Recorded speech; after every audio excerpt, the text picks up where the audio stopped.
Here we go, chat. Here we go. It's another day, chat. Another day of crazy, crazy news going on in the United States of America, chat. Hope everybody is doing well this morning, y'all. We got a lot of news today. I don't even know where to start. I swear, I don't even know where to start with all of this stuff that's happening right now. We talking about everything from the DOJ, from Donald Trump, Epstein. We talking about Nancy Guthrie today. We got some update on that story as well that we're going to get into. But everything, it seems like all the stories are separate, right? But really and truthfully, guys, everything sort of kind of ties in together when you think about it, because everybody has a role to play in whatever the case is, right? Whether you're dealing with Nancy Guthrie, right? You got the local sheriff searching for the mother of Savannah Guthrie, right? And you got the FBI. They're helping to facilitate anything that the local sheriffs need in Arizona for that whole case. Now you got the FBI. You got the the hearings today for from the immigration and custom and enforcement. It's a lot of things going on, chat, and we about to get into this video right here. This is just an intro video, right? Because I thought, yo, this is like crazy what's going on in Minnesota, chat. Y'all got to check this video out. This is just this is just an icebreaker, you know what I'm saying? Get everybody in the chat, get everybody here right now. But this video is just really just an icebreaker, you know what I'm saying? Like this right here, I ran across this doing research, and again, all of this ties together, right? Because the name of this video is Man Who Does ICE Background Checks Arrested in a Prostitution Sting. Wow. I just came across this story, right? So apparently one of ICE agents who does background checks, he was arrested in a prostitution sting.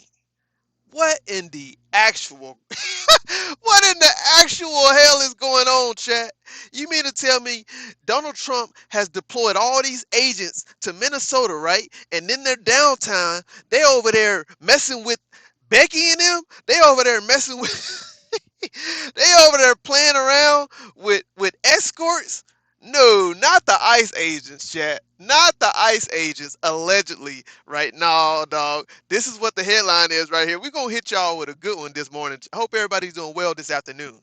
This afternoon, right? Because Lord knows I work at night. So, anyways, let's get right into the video, chat. Hope everybody's doing well. Shout out to everybody that's in the chat right now.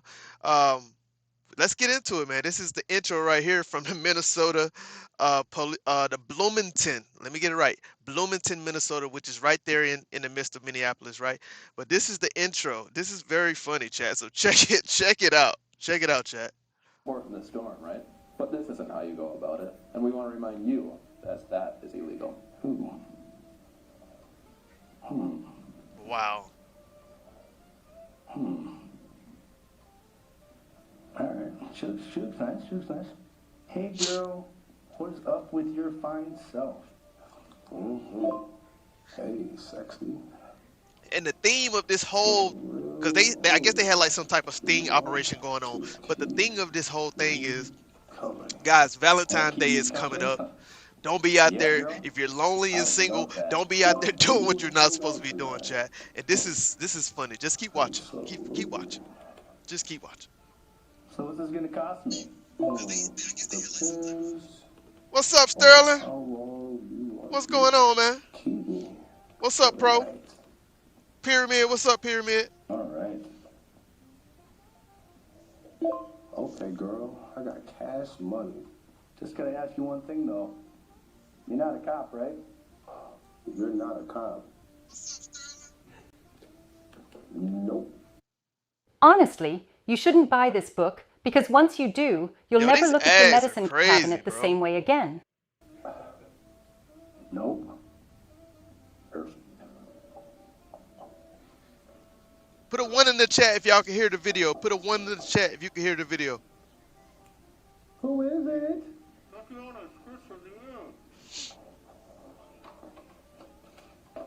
Bloomington Police Department. Get so freaky. Look, prostitution is not a victimless crime. And here in Bloomington, we're going to protect people who are being exploited while keeping our community safe. So be careful when you're messaging this Valentine's Day. Could be us. And in the orange jumpsuit district, we don't put up with that. Happy Valentine's Day, Bloomington. Oh, did I at least get those chocolates?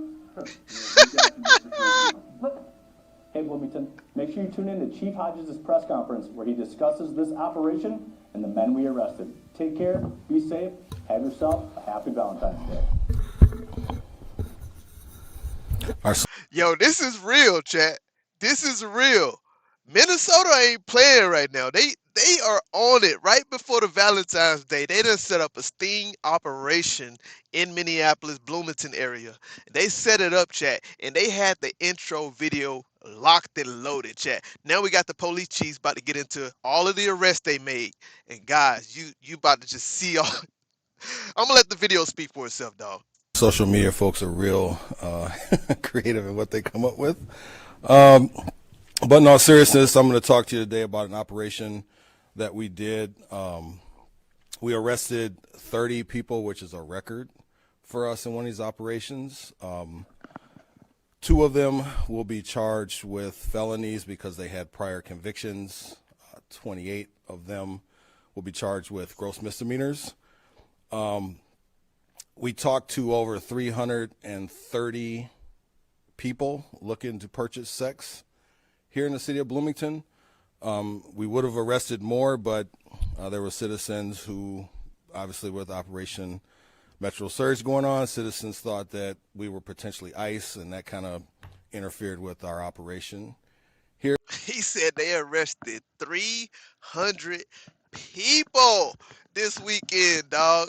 And he said it would have been more, but people with the Metro Surge going on, right? The protests and all that stuff. I mean, with ICE all up and down Minneapolis right now, Metro Surge.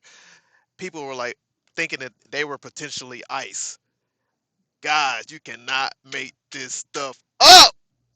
so just want to encourage people again, local police department, with these patches and these badges, we're not ICE. So with that, we worked with the Minnesota Bureau of Criminal Apprehension, Plymouth Police Department, Airport, and Eden Prairie. We're looking for sex traffickers, those who are being sex trafficked. We're in the process now of investigating one potential sex trafficker, which has been a first, I think, in one of our operations, where we're able to actually get one of the people who are actually potentially doing the trafficking, and that's something that's really difficult to do. So before I get started, you know me, I like to sing. We called this operation Looking for Love in All the Wrong Places. And you can Google Johnny Lee, who I didn't know sung this song. I'm going to talk to you about in a little bit who I thought originally sung this song. But when you're listening to me, I want you to keep this song in your head as we're talking about these guys. Yo, he is not about to sing a song. I know he's not about to sing a song. Looking for love in all the wrong places right before Valentine's Day. Chat, the chief is not about to sing, chat. I swear he's not. I swear he's not. Hold on. I know he's not. Who I didn't know sung this song. I'm going to talk to you about in a little bit who I thought originally sung this song. But when you're listening to me, I want you to keep this song in your head as we're talking about these guys. So I'm going to play this. I'm going to attempt to sing it. Looking for love in all the wrong places. Looking for love in too many faces. Searching their eyes. Looking for traces of what I'm dreaming of. Hoping to find a friend and a lover. I'll bless the day I discover another heart. Looking for love. Yep, all these guys came here looking for love in all the wrong places. And the person who I thought sung this was Eddie Murphy. And tribute to him, looking for nub in all the wrong places. I was looking for nub in all the wrong places. Seriously, that's who I thought sung this song before we got to that. So tribute to him. So every last one of these guys we arrested. They came here looking for sex. And unfortunately for them, they were looking for love in all the wrong places. We'll start off with Mr. Sean Boyer, who's 55. He's been arrested a few times. Oh, they airing him out. He wanted to do a car date at the laundromat because, you know, he was doing his laundry. So we're going to give him something to wash. He's going to wash one of these orange jumpsuits he's going to wear. But I think he's going to be charged with a felony because he's liked to do this multiple times. He was convicted in 2018, which I think was one of our juvenile prostitution details. So some of these people just don't get the point. So we locked him up. Locked him Alexander up. Moran. What's up, TK? Out of Bloomington. We had a bunch of Bloomington residents this time, which I, for the life of me, don't understand. Either you are living off the grid or something where you know you just don't come to the city and do that. You live here, man. Come on, man. Salvador Leon, South St. Paul. You need to stay in South St. Paul. Don't come to Bloomington looking for sex workers. I don't know. I butcher names all the time. From St. Paul, we locked him up. Locked him up. Mr. Gilbert Berlali. He is a IT worker for Hennepin County. Oh, he called out the job. He loves to look for the big booty Latinas. Well, looking for the big booty Latinas got you locked up, man. What? Next are Asim Javard out of Richfield. Yo, he called out his job. He said he worked in IT for a company, chat. He called out the man. He has lost his job at this point. It's over with. It's over with, y'all. It's over with. I'm doing well, TK. He called out the job. This is crazy work. This is crazy work. You're close to Bloomington. You should know better, too. Miguel Quinala out of St. Paul. We locked him up, too. Eugene Okari. Sorry, there's like 30 of these guys. Eugene Okari out of Brooklyn Park. We locked him up. Mr. Mark Kevin Johnson was formerly a man of the cloth. Man, that boy got like 3 names. Mark Kevin Johnson. Boy got 2 first names. This is not his first go-around either. He was convicted of prostitution, of soliciting a prostitute in 2016. And I think he was arrested in 2007. So obviously he ain't learned his lesson either. Carlos Guzman, Minneapolis. We locked him up. 4 days before Valentine's Day, y'all. 4 days doing something strange for a piece of change, chat. 4 days before Valentine's Day. Got him. Head Saeed. We don't know where he's from yet, so we're still trying to figure that out, but he's 20 years old. He got locked up. Mohammed Ali. Muhammad Ali was a member of a law enforcement organization in a civilian capacity. I think it was Metro Transit. So we've locked him up too. He is a member of some law enforcement agency. That is a law enforcement guy right there. Wow. What he say? He's a member of something. Hold on. A member of a law enforcement organization in a civilian capacity. I think it was Metro Transit.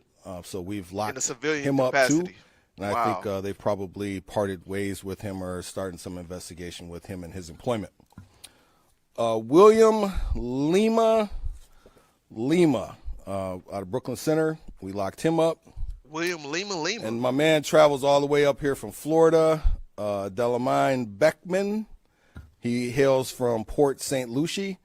I know it's cold up here in Minnesota. You want to get warm, dude, but don't come to my city trying to pay for it. That's where he got locked up. Conrante Cannon. We locked him up, and he was concerned about the well-being of the sex worker due to the alleged size of his genitalia. Well, Samuel Nargin. Are Some you of you may serious? remember him. He was featured in a Star Tribune article in 2022 Wow. as a coffee. We call him the coffee man. He likes VIP coffee, and he does a lot with coffee. Well, we don't brew coffee in the jail, but we do give you a Jimmy Dean's breakfast sandwich. Mr. Brashad Johnson, out of Maple Grove. This is the most disturbing arrest that we've had here. He is a backgrounder for ICE, Homeland Security, and federal agencies. So when you're getting your security clearance, this is one of the guys that does your backgrounds. Wow. Which is kind of scary. So we locked him up. And I think if you're going to be, these people get access, they get a high security clearance. Wow. Right? Because again, for all the ICE agents, Homeland Security agents, Wow, chat. and people getting security clearance, this is one of the people that does the backgrounds. And you come here trying to purchase sex. The government is banning these $29 adaptive glasses next month. Wow, y'all. He worked for ICE. He worked for ICE, chat. We locked him up, and people getting security clearance. This is one of the people that does the backgrounds. And you come here trying to purchase sex. We locked him up. I don't think he's going to be passing a background check no time soon. Jonathan Flores, 26 years old, out of Minneapolis. We locked him up. Locked him up. Mr. Regali, out of Spring Lake Park. We locked him up. Locked him up. Mr. Lance. We locked him up, and when he got out of jail, he said that he might be calling the police to save him because his girlfriend was going to be pissed. That's normally what happens. Y'all seen that smirk on his face? These two guys. This is So, wild. both these two guys, they wanted to show up because one of them was a virgin, and their intent was to both of them have sex with the sex worker. So one of them was going to lose their virginity to that. Damn. And I think they're both virgins to jail too, so Damn. I guess they accomplished one of their goals. Well, they're no longer virgins to jail because we locked them up. And this is a picture of them walking together, going to lose one of their virginities. Grant's going to put that up there. Yo. That's the other picture, Grant. Wow. Or we'll get so they're going to lose their virginity together. Like I said, I think they lost virginity going into the jail. Next, Mr. Sahal, we locked him up. Ohore Sabarnez, out of Belle Plaine, we locked him up. You all get your little 2 seconds of fame. Mr. Crespo. Yo, they got a locked him lot up. of people, bro. Mr. Alex, we locked him up. And both these guys are in Bloomington. Any resident of the city doesn't Right? know better by now, needs to really check themselves. And Mr. What's up, Zaza? Fuentes, we locked him up. And then this is one of the oddest things we've seen in a while. And Grant, you can get this picture up here. Artists. Mr. Brian Mead. So Uh-oh. Mr. Mead shows up, and, he's got to get ready before he goes and, engages with the sex worker. The picture here of him, he has a blue towel. He places a blue towel on the ground and starts doing push-ups You is Push-ups. playing. before he's going to get engaged with the sex worker. I know you Well, lying. I guess in jail, we don't have a gym, and I guess people got to figure out how to way to work out. But, I mean, at least he's neat. Wow. He doesn't want to get, dirt on his hands, so he places a towel on the ground, starts doing push-ups. Hit that like 38 button, years chat. old. Hit that like Peyton button, Manning man. said Get it us up best to in a 10 likes. commercial a long time ago. when you get our age, man, just get bigger T-shirts, dude. It's over, man. And Mr. Ba, he's 19 years old, out of Golden Valley. We locked him up. Come on, young man. And Mr. Montanaco, he was insistent that the decoy wear red and black. Well, unfortunately for him, our decoy is not going to be wearing red and black, and he's going to be wearing orange, and we locked him up. Before I take any questions, I just want to close on a few things. If you know anybody who's being trafficked, please have them contact Cornerstone. Oh, my God. At 866-223-1111, or they can go to dayservices.org. And our detectives and all those who are involved did a great job on this operation. They did a great job on that operation for sure, chat. And that was that right there was the icebreaker for what we about to get into, chat. I had to surprise y'all, chat. I had to bring something different. And that right there was like, wow. The fact that one of those guys was an ICE officer, an ICE agent. Let me correct that. An ICE agent. He did background checks for ICE in Metro Surge. It's wow. It's mind blowing. Like the chief said, it's scary. It's scary because these agents are in Minnesota. They're deployed to Minnesota. They're there to do a job. They're supposed to be there to remove undocumented immigrants, right? And you have one of your officers there buying ass. You got one of your officers there buying behind, chat. He is buying behind. So right now we got a video. We about to get into a the press conference right here, right now. And Zaza, I hope you feel better, Zaza. I'm sorry that you're sick right now, but we hope you feel better with the flu. Sorry to hear that. But we're gonna get into we're gonna open up with the White House press briefing this morning, chat. We're going to open up with If you're a Christian thinking about starting a business, don't. Starting a business is a terrible idea. 95% of new businesses fail because 95%. Matter of fact, where do we start? Here we go. So there was a White House press briefing this morning. You know, she's go ahead and give a briefing on what's going on, generalize everything, what's going on with the Trump administration. So here she is right here. Good afternoon, everyone. Thank you for coming today. I apologize for the delay. I was once again with the president. He and I were both reviewing the newly released surveillance footage from FBI in the Savannah Guthrie case on just this heartbreaking situation with respect to her mother.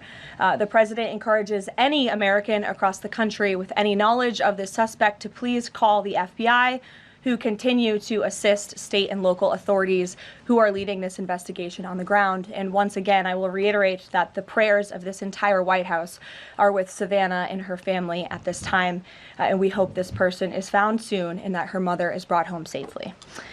President Trump has a very busy week ahead, so I will begin with some scheduling announcements today. Tomorrow here at the White House, the president will host... How many of y'all saw the surveillance video of Nancy Guthrie's kidnapper? Put a 1 in the chat if you saw the pictures in the video. If you have not, stay tuned because we will show that the FBI was able to crack the code to the unsubscribed Ring camera that Miss Nancy Guthrie had at her home. So they were able to see the mass kidnapper. If you haven't saw it, put a 1 in the chat if you have not saw it. Israeli Prime Minister Benjamin Netanyahu for a bilateral meeting.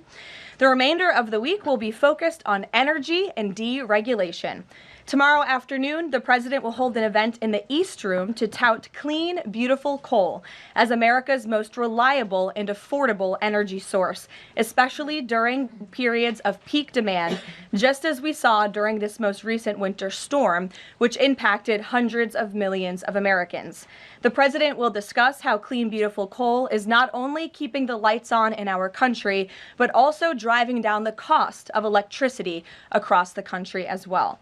Additionally, on Thursday, President Trump will be joined by Administrator Lee Zeldin to formalize the rescission of the 2009 Obama-era endangerment finding. This will be the largest deregulatory action in American history, and it will save the American people $1.3 trillion in crushing regulations. And I have articles on that already. I already heard about this whole ordeal, what she's talking about with the EPA, and he's trying to dismantle what President Obama did in what she said '09 or something like that. So I'm gonna talk about that probably another time, but I know exactly what she's talking about because I ran across that article this morning. The bulk of the savings will stem from reduced costs for new vehicles, with the EPA projecting average per vehicle savings of more than $2,400 for popular light-duty cars, SUVs, and trucks. This is just one more way this administration is working to make life more affordable for everyday Americans. Overall, these groundbreaking actions from President Trump will drive larger economic growth, create thousands of good-paying jobs, expand manufacturing, increase consumer choice, and improve affordability for millions of families and businesses. Finally, on Friday, President Trump and First Lady Melania Trump will travel to Fort Bragg in the great state of North Carolina to meet with military families and the heroic members of our special forces who carried out the successful Operation Absolute Resolve in Venezuela and helped bring narco-terrorist Nicolas Maduro to justice. I know the President and First Lady are both greatly looking forward to this visit. Also, the First Lady will celebrate Valentine's Day at the Children's Inn at the National Institute of Health tomorrow, with children, families, and NIH staff involved in clinical trials. Let this small device sit in your... Yo, these ads are wild, bro. Thanks to President Trump signing the largest middle-class tax cut in history, this is shaping up to be the biggest tax refund season ever, and we are in it now. President Trump and Republicans fundamentally believe... We will see. We will see, y'all. Y'all, we're about to have the biggest tax refund year in a long time, chat. Make sure y'all remember this right here. She said it right here. So if y'all refund checks ain't hitting no shit, y'all know that she was lying. Believe that Americans deserve to keep more of their hard-earned money, not less, which is why he fought so hard to deliver this long overdue relief. From no tax on tips, overtime, or Social Security to auto loan interest deductions on new American-made vehicles, plus increases to the standard deduction and child tax credit, more money is flowing back into the pockets of hardworking Americans. We're already hearing from everyday Americans across the country who are reporting substantial tax savings thanks to the Working Families Tax Cut, which every single Democrat in Congress voted against. AMAC, which represents millions of Americans, has heard directly from more than their 1,000 members already about how the Trump tax cuts are easing cost of living concerns. I wanted to share a few of those powerful responses with you today. This one comes from Dean and Wendy in Wisconsin, who said, quote, instead of paying out $3,700 last year, we got back $2,500 in refunds this year. This is huge for our family. Steve from California said, quote, the new senior citizen deduction is a tremendous relief and has given us peace of mind and the freedom to truly enjoy the retirement years. 31st, 2028 is eligible to receive $1,000 from the U.S. Treasury to fund their account. All right, man, I'm ready to get to questioning, man. Hope everybody in the chat is doing well today. Hit that like button. Thank you guys for being here. Hope everybody is doing well. We're just trying to go over this White House briefing just to kind of just oil the wheel to get us going this morning or this afternoon. So thank you guys for tuning in. I know I said this morning, but y'all know I work nights, so my days be kind of but bear with me. Here we go. Parents, guardians, and even nonprofits can then contribute up to $5,000 per year. Employers can also contribute up to $2,500 per year per employee. President Trump believes there is no better investment than investing in our nation's children. If you are a parent who maximizes contributions to your child's Trump account, its projected value could reach nearly $1.1 million by the time your child turns 28 years old, based on average historical stock market returns. Safe to say the Trump accounts will give a substantial head start to position the next generation for a brighter future. And with the stock market exploding under President Trump's pro-growth policies, there has never been a better time to sign up for an investment account like this. Everything can't be all good. Everything can't be all good, y'all. Not everything, right? This is not a honest briefing this afternoon. It's not an honest briefing this afternoon. I think it was around 1 p.m. when she did this briefing. Come on now. Everything can't all be good, chat. Because I got some articles that's kind of contradicting a lot of things that she's saying. Trust and believe that. The Dow Jones just shattered 50,000 for the first time ever on Friday, and the S&P 500 and the Nasdaq continue smashing record after record. So with President Trump in charge, Americans' 401ks and retirement savings are booming once again, and these new Trump accounts for America's kids will boom too. So with that, once again, every parent should go to trumpaccounts.gov today, and I'm going to put it on my own personal to-do list to sign up for one as well. With that, I will take your questions. Ma'am, you ain't did the Trump accounts yet? She don't even believe in the Trump accounts. She promoting it to everybody else, and she said she's going to put it on her to-do list to get it to. You ain't did it yet. You're supposed to be the first one to do it. Come on now. What's her name, Caitlin? Caroline Downey from the National Review is here. Thank you for being here, and why don't you kick us off? Thank you for having me. On the criticism that immigration enforcement has become arbitrary or not particularly prioritizing, Democrats have been circulating this statistic that only 14% of illegal aliens arrested under this administration are violent criminals, but we know that in deep blue cities with progressive district attorneys, it's common to plead down serious violent crimes into less serious offenses, which could be distorting those numbers. So given that backdrop, does the administration still stand by the messaging that you're targeting the worst of the worst, and does this prevailing narrative tell the whole story? Well, thank you for bringing this up, Caroline. I've seen this CBS report floating around. There's a lot of liberal talking heads and pundits and Democrat elected politicians who think that this single story and these statistics and the way they are painted is somehow a shot at this administration. It is not, and let me correct the record. Number one, the Trump administration has been clear from day one that any illegal alien present in this country is subject to deportation. However, the priority, of course, is going after the convicted criminals, the worst of the worst, the murderers, the pedophiles, the rapists in this country. Interestingly, in the CBS story, what the Democrat talking heads on television are not saying is this line. Nearly 60% of ICE arrestees over the past year had criminal charges or convictions. And I have somebody else with a different statistics in that. That's what I'm saying. They be going back and forth with these statistics. I'm telling y'all, they be going back and forth. The left say one thing, the right say one thing, and then everybody is confused about who's telling the damn truth. You just don't know.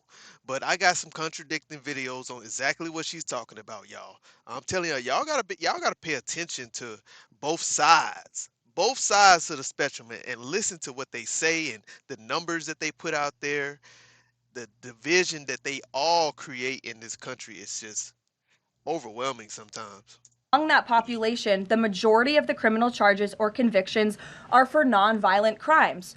Oh, well, what are nonviolent crimes, you ask? This has coincided with what DHS has been saying all along, that approximately 70% of illegal aliens arrested under President Trump have pending criminal charges and or prior convictions, and these so-called nonviolent crimes. Keep that in mind what she said. I got a video that's going to contradict what she's saying. Keep in mind what she's saying. Let's go back just a little bit right here. Of ICE arrestees over the past year had criminal charges or convictions. And among that population, the majority of the criminal charges or convictions are for nonviolent crimes. Oh, well, what are nonviolent crimes, you ask? This has coincided with what DHS has been saying all along, that approximately 70% of illegal aliens arrested under President Trump have pending criminal charges and or prior convictions. And these so-called nonviolent crimes, drug trafficking.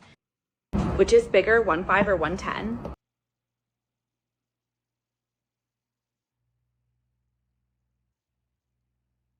Porn, burglary, fraud, DUI, embezzlement, solicitation of a minor, and human smuggling, just to name a few. So just because a crime is not violent in nature doesn't mean that crime is victimless. And I can guarantee every single person who is out there on television right now pointing to these statistics that were taken out of context by CBS News would not want an illegal alien convicted of the distribution of child porn or fraud or DUI living in your community. So the Trump administration will continue our focus on deporting all illegal aliens present in our country with a focus on the worst of the worst criminals. Thank you for being here. Gabe. Caroline, thank you. She said what she said, right? She said what she said, y'all. Double tap that screen. Thank y'all for being here. We're going to continue this briefing right here. And thank you for the update on our colleague Savannah Guthrie's mother. Is there anything more you can share? You said the president was reviewing that surveillance footage. What was his initial reaction when seeing those disturbing images? And does he believe that that suspect acted alone? I haven't talked to him specifically about the second point on whether the suspect acted alone or not, so I don't want to weigh in on the president's thinking on that. His initial reaction, of course, as all Americans, is just pure disgust. And again, it's heartbreaking to see now this footage really bring to life a story we've all been reading about.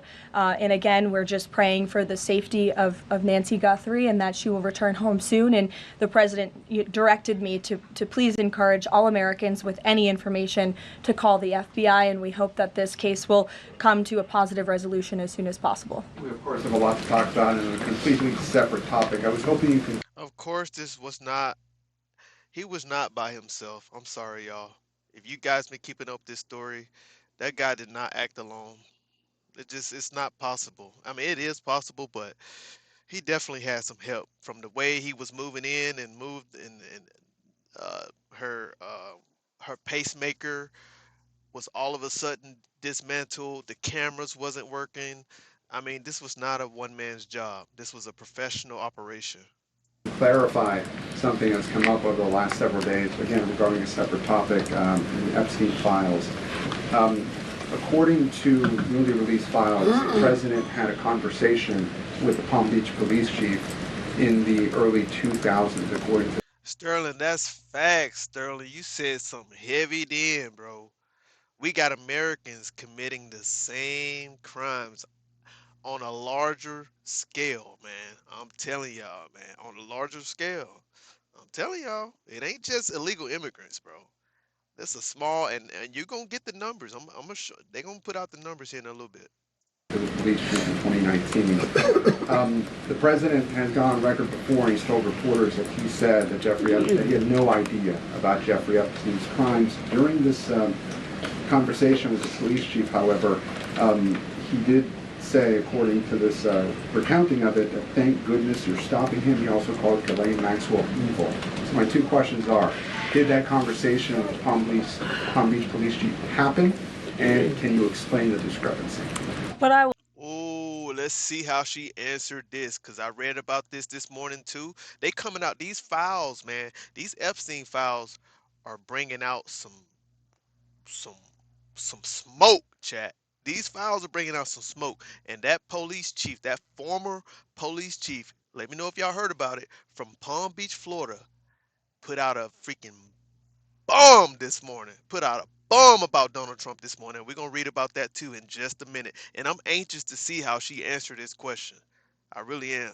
Let me go back just a sec. Pay attention to what the guy asked. This recounting of it, that thank goodness you're stopping him. He also called Ghislaine Maxwell evil. So my two questions are, did that conversation with Palm Beach police chief happen? And can you explain the discrepancy? What I will say is that the president has always remained consistent and that he kicked Jeffrey Epstein out of his club at Mar-a-Lago because, frankly, Jeffrey Epstein was a creep. And unlike many other people who are named in these files, President Trump cut off his relationship with Jeffrey Epstein and was honest and transparent about that for years and years. And so I think what the president has said all along has always remained true. And the release of more than 3 million documents related to Jeffrey Epstein and his heinous, disgusting crimes just shows the level of transparency that this president and administration has committed to in bringing these files to light. Yeah, they brought the files to light, but it took them so fucking long to bring them to light, right? And you got, come on, man, like, it's, come on, man, when you got your own people appointed, right, in Doge, you got your own people appointed, and they're overseeing the evidence. Come on, man, make it, bro. We're not stupid, man. We're not stupid, man. This stuff is gonna come to the light. I'm telling y'all, some shit is about to come to the light, y'all. I'm telling y'all right now. He called the chief in 2006. Reagan. Caroline, did he call the chief? Look, it was a phone call that may or may not have happened in 2006. I don't know the answer to that question. What I'm telling you is that what President Trump has always said is that he kicked Jeffrey Epstein out of his Mar-a-Lago club because Jeffrey Epstein was a creep, and that remains true. And this call, if it did happen, corroborates exactly what President Trump has said from the beginning. And I'm sure many of you, when you read that alleged FBI report, probably thought to yourself, wow, this really cracks our narrative that we've been trying to push about this president for many years. So we're moving on from that. Reagan. Thanks, Caroline. Yeah, y'all want to move on from it so bad, but you ain't gonna be able to move on from it. You ain't. It's too much smoke. It's too much smoke, chat. I'm telling y'all, it's too much smoke, man. Shout out to everybody in the chat, man. Where my hug at? Where my high? What's up, Ari? What's going on, man? Hope everybody doing well. Hit that like button in the chat, man. I want to ask you about the SAVE Act. NBC reported that there's some hesitation among House Republicans on adding absentee ballot restrictions into the SAVE Act. Can you explain what the hesitation is among House Republicans and also just provide a status of negotiations with Congress on the legislation? Sure. I can't speak for House Republicans, Reagan. I can obviously speak for the president, who is quite possibly the strongest supporter of the Save America Act, which, as you know, would require proof of citizenship to register to vote. It would require proof of identification, a photo identification before casting a ballot. And it would also ensure that there are exceptions made. I think that's what you're alluding to with these conversations with House Republicans for reasonable requests, of course, for our military, for individuals who are disabled and cannot make it to the polls. Those are reasonable, common sense things that I believe House Republicans are discussing amongst themselves. But as for the president, he's been very clear. He wants House Republicans and Democrats, too, if they were politically wise, to pass this legislation, for the Senate to pass it, to send it to the president's desk so it can be signed into law. Follow-up. I'm wondering when the last time the president spoke to Leader Thune was. Bro, they signing something into law, bro. They really trying to make something out of this freaking 2020 election fraud bullcrap, bro. They really trying to make something out of this, man. And it's been proven to be nothing, bro. Like, they won't let this shit go. Like, this whole Save Act, man, we already know, man, you got to be a U.S. citizen to be able to vote, man. We know this. We know this, man. But it's the fact that they trying to put this stuff into law as if that's not the case. It's wild to me. It's very telling. Like, these people would do anything, bro. This administration would do anything to not take accountability, bro. Real talk. And if he discussed using the standing filibuster to pass legislation. The president has given his position on the standing filibuster. As for his most recent conversation with Leader Thune, frankly, I'm not sure. I do know they speak very frequently. The president's in constant communication with both Leader Thune and the House Speaker, Mike Johnson. Stephen, I see we switched up our seating chart. Your direct line of sight now. Congratulations. Thank you to the Correspondents Association for recognizing the New York Post's reach. I've got two questions for you, one about the Guthrie case and then another about infrastructure. On the Guthrie case, does President Trump have a warning to the culprits here about what would happen to them, what federal consequences they would face if they do not release Nancy Guthrie unharmed? I think anyone who was involved in this depraved crime, this abduction, of course, we want to be seen held to the fullest extent of the law possible. Warning. Once you open this, you'll realize how much... Do y'all think she's still in America? I mean, not in America. Do y'all think Nancy Guthrie is still in the United States? I don't think... she might be across the borders, dog. She got kidnapped in Arizona. Out in the middle of nowhere. Yo, y'all think she's still in the United States? I don't. And that's just what I think. I don't know, right? But I mean, man, she's long gone, man. She might be off in Mexico somewhere. Gone. Infrastructure. Can you explain why President Trump asked Chuck Schumer to help him rename Penn Station as Airport after himself? Why is he interested in having his name on those two buildings? And why are the Gateway Tunnel funds the proper point of pressure to get that to happen? To your first question about the renaming, why not? It was something the president floated in his conversation with Chuck Schumer. As for the funding, the president has addressed that separately himself. Danny. Thanks. Today, the vice president's account posted and then deleted a tweet about the Armenian genocide. And then last week, President Trump's. All right, let's move forward, chat. I think we got enough on this briefing right here of what they expect from Donald Trump this week. He'll be traveling to North Carolina, to Fort Bragg. He got some other things going on with Trump accounts and things of that nature. They're just an update on what the president's doing this week. It's a lot more, but I can't recall everything, right? Anyways, but let me see exactly what we're moving on to right here. I think we are going to move on to Howard Lutnick. All right, Howard Lutnick is the cabinet. We're gonna move on to Howard Lutnick. I don't think I want to play the full thing, but Howard Lutnick testifies before Senate after Epstein files revelation. All right. So let me just see here. Let's see here. Let me see if I want to go here. Here we go.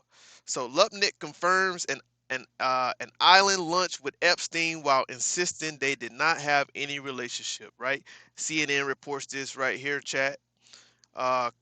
Commerce Secretary Howard Lutnick confirms on Tuesday that he and his family had lunch with Jeffrey Epstein on the disgraced financier and convicted sex offender Caribbean island in 2012, even as he insisted the two did not have a relationship. I did have lunch with him as I was on a boat going across on a family vacation. My wife was with me, as were my 4 children and nannies. Lutnick told a congressional committee Tuesday, this morning. We had lunch on the island, that is true, for an hour, and we left with all of my children, with my nanny and my wife. I don't recall why we did it. Of course you don't, sir. Of course you don't recall why you had lunch with Jeffrey Epstein. Of course. All right. But Lutnick denied that he and Epstein, who met when they lived in neighboring houses in New York, had deeper ties. Of these millions and millions of documents, there may be 10 emails connecting me with him over a 14-year period, Lutnick told senators. I did not have any relationship with him. I barely had anything to do with that person. Right? The comments raised new questions about the extent of Lutnick's ties to Epstein and his characterization of their interactions in the past. Republican Representative Thomas Massey, a co-author of the law that compelled the release of the Epstein files, had previously called on Lutnick to resign over his links to the late S.O. And even before the Commerce Secretary remarked on Tuesday, the files had undercut Lutnick's description of having cut ties with Epstein in 2005. 2005. Around the time when the former police chief out of West Palm Beach also said something about Donald Trump as well. Said some things about Epstein that you guys are gonna blow your mind. It's gonna blow your mind, chat. So that date right there is pretty interesting, chat. It is pretty interesting for sure, guys, for sure. All right. All right. So this is what we're going into right here. This is about the Commerce Secretary. Yes, cabinet appointed member by Donald Trump. Yes, Donald Trump appointed this guy for sure. You can read up and you can go find out yourself. All right. So let's see Mr. Lutnick testify today before the Senate. Let's see him testify. Here we go. Here we go, chat. Hope everybody doing well. Y'all stay with me. Why did the Epstein files show you coordinating a meeting and planning a visit with Jeffrey Epstein on his private island in December 2012? Thank you for the question. I'm glad to be here to make it clear that I met Jeffrey Epstein when I moved to a house next door to him in New York, right? And I met him then. Over the next 14 years, I met him 2 other times that I can recall, 2 times. And that is none for 6 years. So 6 years later, I met him, and then a year and a half after that, I met him, and never again. Probably the total, and you've seen all of these documents, of these millions and millions of documents, there may be 10 emails connecting me with him, probably about 10 emails connecting me with him over a 14-year period. I did not have any relationship with him. I barely had anything to do with that person. Y'all believe him, chat? Chat, y'all believe him, chat? Come on, man. We talking about a man. We talking about a guy who had one of the largest child S trafficking, right?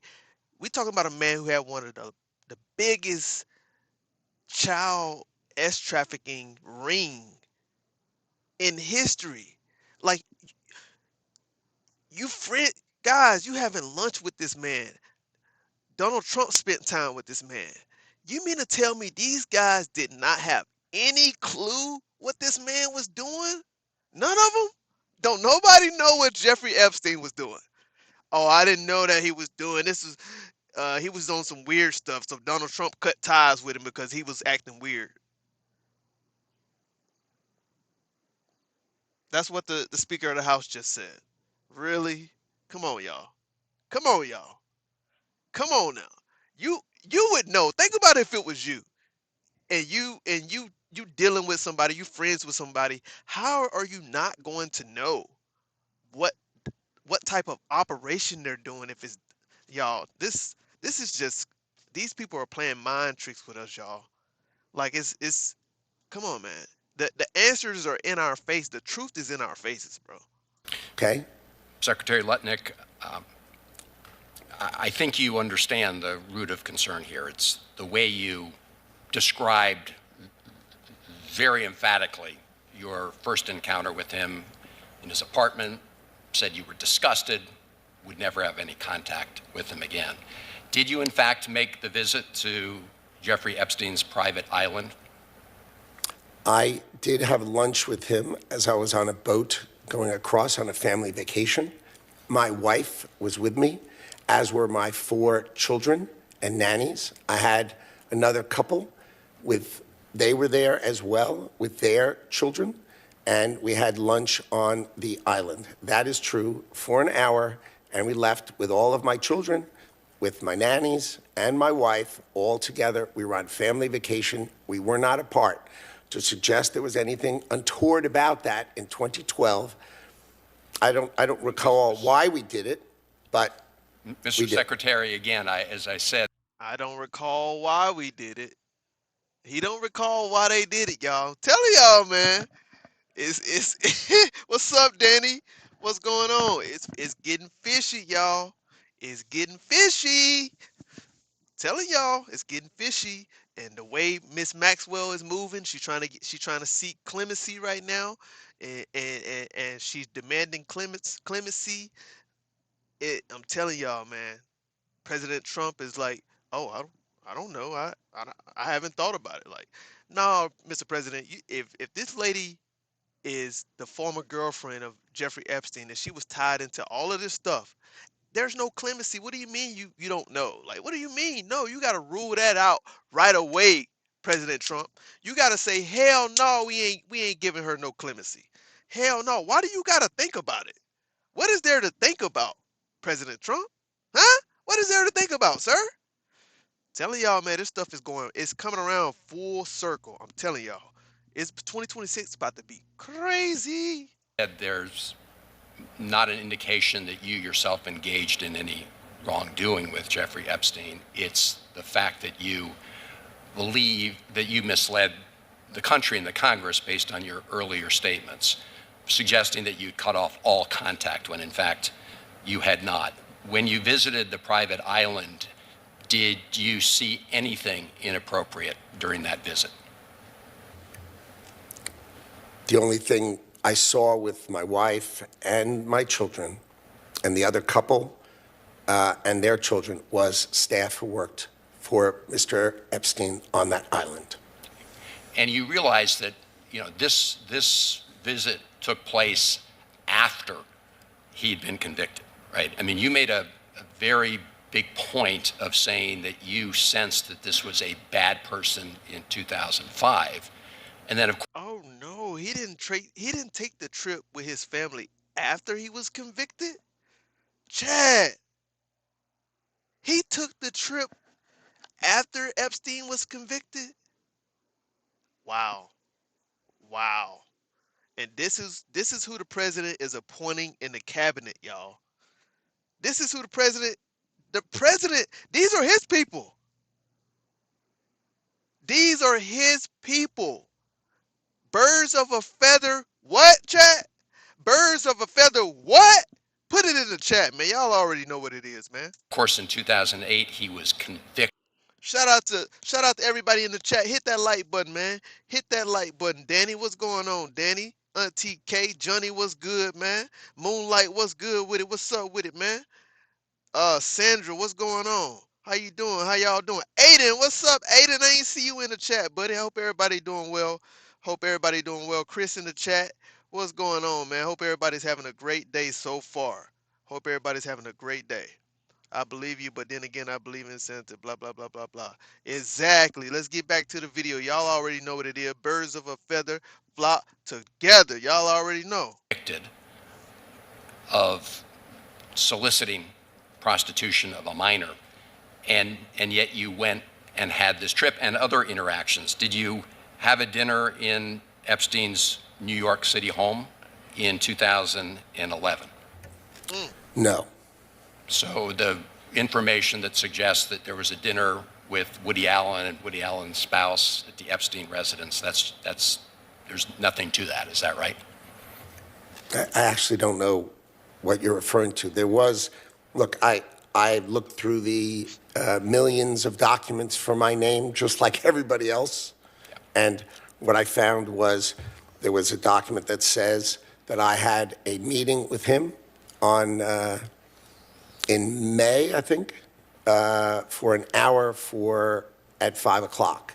Okay. Not dinner or otherwise, for an hour at 5 o'clock. All right. There's also a reference to the fact that Epstein had expressed an interest in meeting your nanny. Do you know whether Jeffrey Epstein ever met with your nanny? No, I saw that. I had no idea what that was about. It had nothing to do with me, No as far as interaction I at know. all with him on there? No, as far as I know, no. Would you, Mr. Secretary, be willing to ensure that the file is complete to share with this committee and the Congress your own records, any records you have that relate to Jeffrey Epstein? I will surely talk about that. I hadn't thought about that. I have nothing to hide. Absolutely nothing. In Minneapolis, your That ain't voice. what it seemed like, y'all. It looked like he got a lot to hide, y'all. It looked like he got a lot to hide. Man, it's funny when they put you up there on the stand like that, man. You ain't that powerful cabinet member no more. Like you were small. You just small as anybody else out there, y'all. Just as small as anyone else out there, man. Lucknet said that after that interaction, I was never in the room with him socially for business or even philanthropy. If that guy was there, I wasn't going because he's gross. The issue here is that he totally misled the American public, the survivors, the Congress, said Senator Chris Van Hollen, a Maryland Democrat, of Lutnick's previous claim that a 2005 encounter left him thinking Epstein was a disgusting guy. The credibility is at the core of this issue because he again suggested that he had no further contact with this guy who had called him disgusting, who he called disgusting, and then years later he on a private island with the guy he's calling disgusting, and bringing kids and nannies. So I think the secretary still has a lot of explaining to do. Lord have mercy. Lord have mercy, y'all. But not only that, we got another video right here, allegedly, right? We got another video. Let me find it really quick. Let me find it. There's another video, y'all. This one right here just came out, probably this morning or this afternoon. It's concerning the president. It is concerning the president. It ain't that long, but it's raising some questions about President Donald Trump and his ties to Epstein. Here we go. This morning, a new document coming to light claims in the mid-2000s, President Trump called police about Jeffrey Epstein. Among the 3 million Epstein files released by the Department of Justice last month is a 4-page FBI report on an interview the Bureau conducted in 2019 with the man believed to be former Palm Beach Police Chief Michael Ryder. Ryder and his detectives began investigating Epstein for human trafficking in 2004. According to the document, Trump called Ryder around that time and said, "Thank goodness you're stopping him. Everyone has known he's been doing this." Ryder also says Trump said he threw Epstein out of his club, and he was around Epstein once when teenagers were present, and Trump got the hell out of there. The former police chief says Trump told him to focus on Epstein's associate, Ghislaine Maxwell, saying she is evil. Did you have any suspicions that he was molesting young women, no, I had underage no women? idea. I had no idea. Trump has long denied having any knowledge of Epstein's crimes, but Ryder says Trump was one of the very first people to call when people found out that they were investigating Epstein. Maxwell appeared from prison for a congressional deposition yesterday. The convicted Trump was one of the first people to snitch on Epstein's. Why do y'all think he called and snitched for when they started finding out what Epstein was up to? Why do y'all think he called so quick? Why do y'all think he contacted the authorities so fast, chat? Why? Why, chat? Who knows, y'all? Why did he contact? Why? Why? When they started digging into Epstein, when they started investigating him, why did Donald Trump call so fast? Why? Who knows? Who knows? Who knows why he called so quick? He had to do what? What did he have to do, y'all? What did he have to do? What did he have to do? Who knows? He had to clear his name. He had to make sure that he put himself out there to let them folks know, that he has no ties and that he's doing some weird shit, right? Meanwhile, he knew all along. He knew all along what he was doing. He knew all along what he was doing. Thank goodness you're stopping him. Everyone has known he's been doing this. Ryder also said around that time in 2004. According to the document, Trump called Ryder around that time and said, "Thank goodness you're stopping him. Everyone has known he's been..." And these are in the files. These are in the files. Yes, we see your comment. We see your comment. He needed an alibi. Swept him under the rug. That's not a real document. Okay. You don't want to believe it. Oh, he don't want to believe it, chat. Oh, you don't want to believe the documents, y'all. But we're going to get right back to the video. We're going to an article right here. I think I had the article pulled up. Here we go. All right. Yep. CNN reports this. This is highly factual, right? Out of all the articles Ground News produced, this is a highly factual article. Yes, CNN has a highly factual article. Believe it or not. Believe it or not.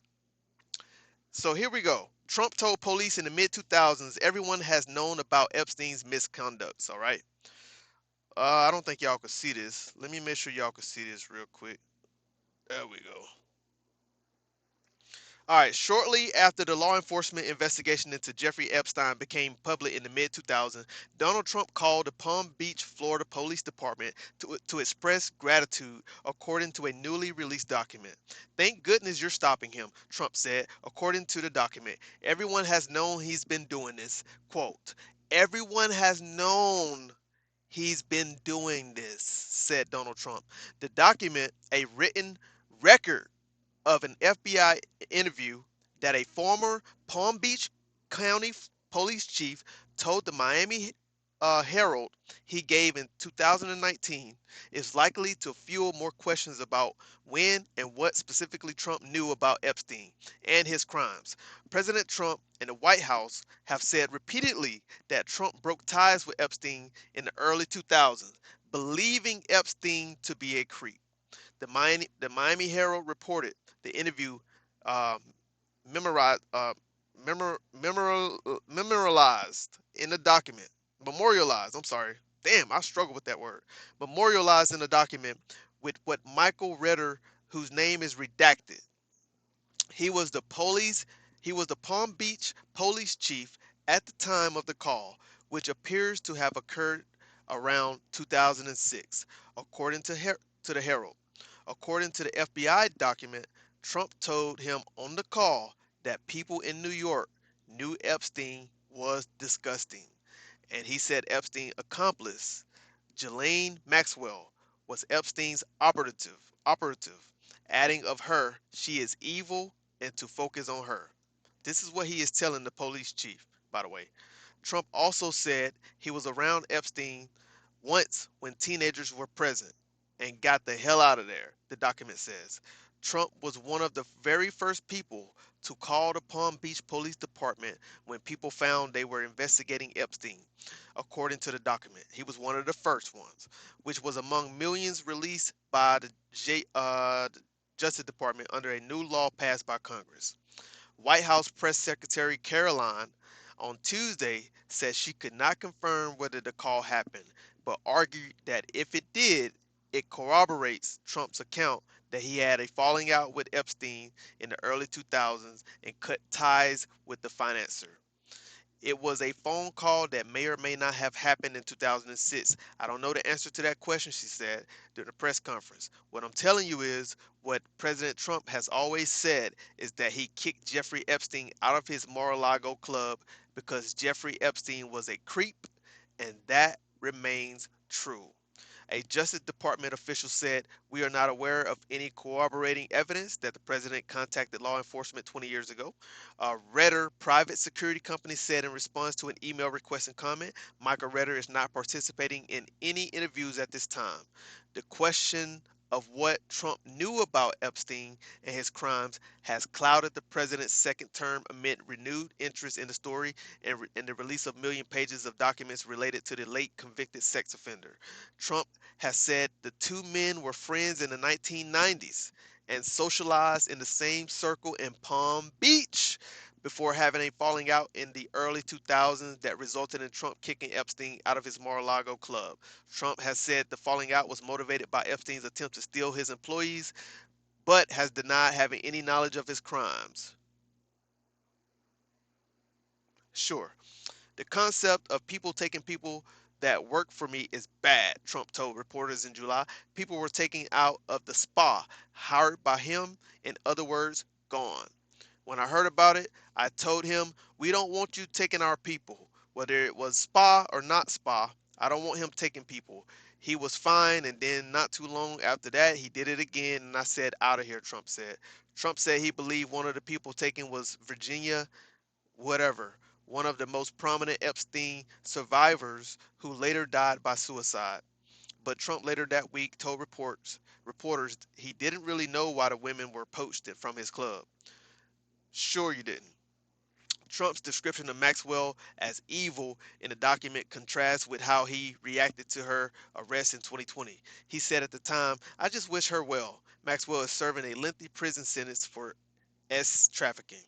While Maxwell pleaded the fifth in her latest deposition to the House Oversight Committee, her attorney said that she would be willing to speak fully and honestly if granted clemency by President Trump, which is not going to happen. It's not going to happen. It's not going to happen. All right. So we're going to go back to this video. That's the article right there of what happened in 2000, in the early 2000s with the Palm Beach police chief. He is not coming out to do any interviews about what happened, right?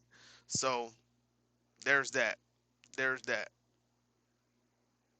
Doing this. Writer also says Trump said he threw Epstein out of his club, and he was around Epstein once when teenagers were present, and Trump got the hell out of there. The former police chief says Trump told him to focus on Epstein's associate, Ghislaine Maxwell, saying she is evil. Did you have any suspicions that he was molesting young women, No, I had underage no women? idea. I had no idea. Trump has long denied having any knowledge of Epstein's crimes, but Writer says Trump was one of the very first people to call when people found out that they were investigating Epstein. Maxwell appeared from prison for a congressional deposition yesterday. The convicted child sex trafficker was grilled about Epstein's crimes. Can you please provide us with all the names of other additional co-conspirators to the crimes perpetuated by you and Jeffrey Epstein? I invoke my Fifth Amendment right to silence. She invoked the Fifth Amendment after every question. Maxwell's lawyer says she is prepared to speak fully and honestly if granted clemency by President Trump. Meanwhile, Commerce Secretary Howard Lutnick faces bipartisan calls to resign over new revelations about his relationship with Epstein long after Epstein pleaded guilty to sex crimes. The Commerce Department saying Mr. and Mrs. Lutnick met Jeffrey Epstein in 2005 and had very limited interactions with him over the next 14 years. Overseas, King Charles is breaking his silence about his brother, former Prince Andrew, since the new revelations and the latest Epstein files release. King Charles now saying he is ready to support police as they look into a claim that Andrew shared confidential material with Epstein back when Andrew was a trade envoy. The palace saying the king has made clear in words and through unprecedented actions his profound concern at allegations which continue to come to light in respect to Mr. Mountbatten Windsor's conduct. Back in Washington, members of Congress were able to view unredacted versions of the Epstein files yesterday. There were tons of completely unnecessary redactions in addition to the failure to redact the names of victims. Republican Thomas Massie and Democrat Ro Khanna say the DOJ redacted several names of men they say should be revealed without redactions. Massie is threatening to read the names on the House floor, but says he'll give the Justice Department time to respond. I think we need to give the DOJ a chance to go back through and correct their mistakes. Deputy Attorney General Todd Blanche accuses those lawmakers of grandstanding. He says the DOJ is changing those redactions. All right, so we're gonna look more into this story, y'all. We're gonna actually see if that police chief will do an interview. All right, I mean, if they found out that this is true, right? If they find out that this is true, it's gonna raise a lot more question as to why Donald Trump made that phone call. Right? Because right now, today, he is saying that he didn't have any clue what Epstein was doing, right? But if they can confirm, right? Because they can go back and pull records. They can go back and pull phone calls and all that stuff, phone call records. I'm pretty sure it's there. If it's true, it's there, right? Right? Chat, if it's true that he made the phone call to the police chief back in 2019, or no, was it 2012? One of the two, right? If it's true, I'm sure they have the phone records, right? Unless they got rid of it. Unless somebody got rid of it. Anyways, guys, we are moving on.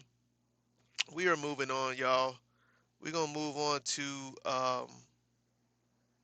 the FBI. Here we go right here. All right, y'all. The FBI has released first images of masked individuals in search of Nancy Guthrie. All right, the missing 84-year-old lady, mother of Savannah Guthrie, who is a co-anchor for the Today Show on NBC. All right. Images recovered from doorbell camera at Nancy Guthrie's home outside of Tucson, Arizona. Look at that, y'all. Look at that.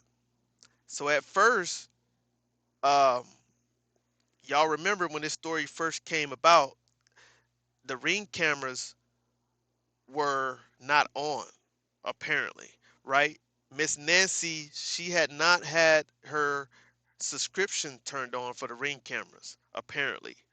So I don't know how the FBI was able to recover these videos when initially they said they couldn't. I don't know how, but they have photos of the kidnapper. Right? Authorities investigating the disappearance of Nancy Guthrie released the first surveillance images Tuesday showing a masked person on the porch of her Arizona home the day she went missing more than a week ago. Video released by the FBI shows the person wearing a backpack, long sleeves, and pants walking up to the door at the home of the mother of Today's Show host Savannah Guthrie. The footage shows the person trying to cover a doorbell camera near the front door with their gloved hands before using plants to block the camera view. The video was recovered from residual data located in back-end systems. FBI Director Kash Patel wrote on X, adding the images show an armed individual appearing to have tampered with the camera at Nancy's front door the morning of her disappearance. What do y'all think, chat? What do y'all think, chat? What do y'all? Yeah, it does. It smells bad, y'all. It smells bad. It smells bad. The FBI said it covered the images from residual data in the doorbell camera, recovered the images. Investigators had been hopeful that cameras at the home would turn up some evidence about how she went missing, but the doorbell camera was disconnected early Sunday. So the FBI, the doorbell camera was disconnected, but they used some type of back end system, chat. A back end system, chat. Wow. We ain't got ain't no privacy, y'all. Ain't no privacy going on in y'all home. But anyways, that's neither here nor there. And while software data recorded movement at the home minutes later, Nancy didn't have an active subscription, so none of the footage could be recovered. Sheriff Chris Nanos said, "This was the first major break in an investigation that has raised more questions than answers, including whether the 84-year-old is still alive. It comes as law enforcement and her family intensified calls for assistance from the public." So these are the photos, y'all.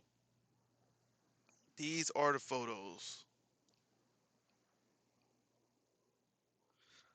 Up until now, authorities have released few details, leaving it unclear if ransom notes demanding money with deadlines that have already passed were authentic and whether the Guthrie family has had any contacts with the abductor. Savannah Guthrie posted the new surveillance images on social media Tuesday with the caption, "We believe she is still alive. Bring her home," and phone numbers for the FBI and county sheriff. Within minutes, the post had thousands of comments.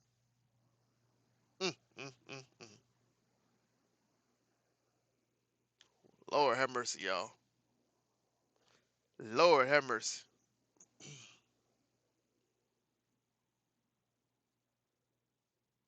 Investigators have not said whether they have a suspect or person of interest in the case. Family videos. Guthrie and her family have posted a series of videos over the past week, each striking a different tone.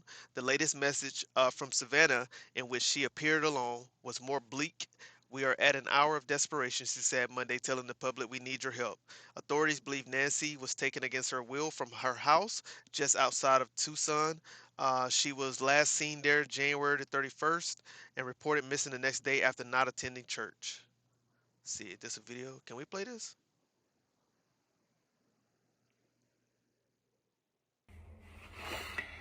Hi there, everybody. I wanted to come on and just share a few thoughts as we enter into another week of this nightmare. I just want to say, first of all, thank you so much for all of the prayers and the love that we have felt, my sister and brother and I, and that our mom has felt. Because we believe that somehow, some way, she is feeling these prayers and that God is lifting her even in this moment and in this darkest place. We believe our mom is still out there. We need your help. Law enforcement is working tirelessly around the clock trying to bring her home, trying to find her. She was taken and we don't know where. And we need your help. So I'm coming on just to ask you, not just for your prayers, but no matter where you are, even if you're far from Tucson, If you see anything, if you hear anything, if there's anything at all that seems strange to you, that you report to law enforcement.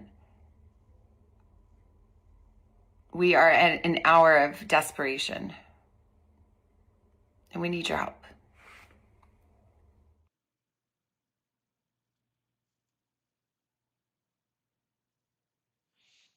All right, so that was Savannah. Sandra said, nothing would surprise me anymore from this administration. What the hell do you mean, Sandra? It was all Democrats. Auntie, here you go. We know who you are, Savannah. Tell the truth. What y'all talking about in the chat, man? Y'all. Anyways, today's show co-host Savannah Guthrie appealed for help from members of the public in a new video on Monday. DNA tests showed blood on Nancy's front porch was a match to her, and a doorbell camera was disconnected in the early hours of Sunday morning, the sheriff said. That's why I told y'all this was a professional job. It wasn't just one person. It was more than one person there. Authorities say Nancy Guthrie needs daily medication because she has high blood pressure and heart issues, including a pacemaker. Investigators were in her neighborhood several times over the past few days and plan to keep working Tuesday as they expand the search and follow up on new leads. Okay. 3 days after the search began, Savannah and her two siblings sent their first public appeal to the kidnappers, telling them, "We want to hear from you and we are ready to listen."